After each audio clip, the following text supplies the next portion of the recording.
Fakalofa atu kako Koni-Leigh Liuvaie. This is our first video for Niue Language Week. This is how you introduce yourself in Niuean. Fakalofa atu means hello. I hope you enjoyed the video.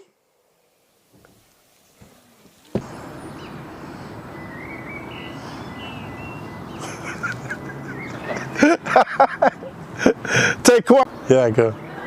Fakalofa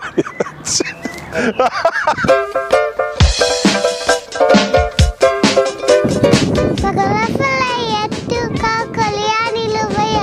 Ho ho kia kupu Niue. Fakalofa atu, ko ingoa haku ko Hugo Tatui Liuvaie. Ho he taumanga ko hakupu mo mutalau. Fakalofa atu ko Brooklyn Jackson. Hau e maunga ko Tamakatanga. Fakalofa atu ko Jaden Garcia. Hau he taumanga ko hakupu mo Tamakatanga.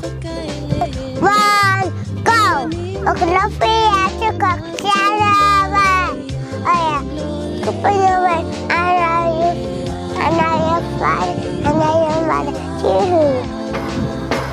Fakalofa ke ingoa ko Lawrence Liuvaie.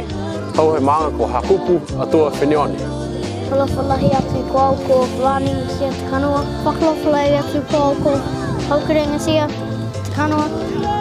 Fakalofa atu ko Daisy Viviani. Hau he maanga ko hakupu mo mutalau. Fakalofa atu ko Lafrene Jessup Liuvaie. Hau he taumanga ko mutalau mo hakupu I Niue. Fakalofa atu ko Bevene Tama ko he manga ko hakupu. Fakalofa atu ko Aiden Tofiti Moses. Hau he manga ko mutalau.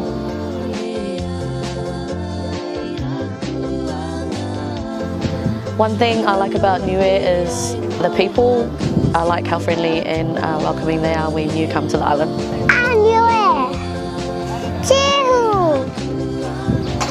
My favourite thing about Niue is the hunga. People normally go hunting at night for it.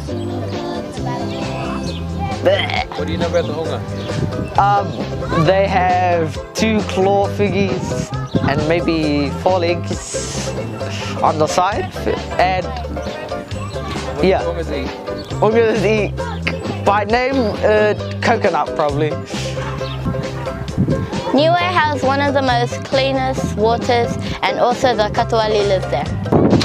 Niue is known as the Rock because it's the biggest coral island. The best thing in our Niuean culture is that we have a hair cutting ceremony in which we receive a lot of money, even sometimes up to $70,000. That is a lot of money. One thing I like about Niue is that it has the best honey in the world. One cool thing about Niue is 150 brave warriors went to war. One cool thing about Niue is the village show days, where they sell local produce and arts and crafts. One thing about Niue I like is the takalo. One fact about Niue is that Niue only has 1 supermarket, 1 hospital, 1 high school and 1 primary school. And the population of Niue at the moment I'd say is sitting at 1,400. Ocean's clear. One thing cool about Niue is there's big rocks and the sky is really cool.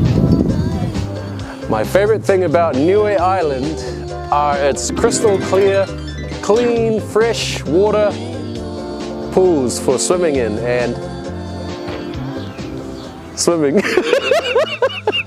So what do I like about Niue?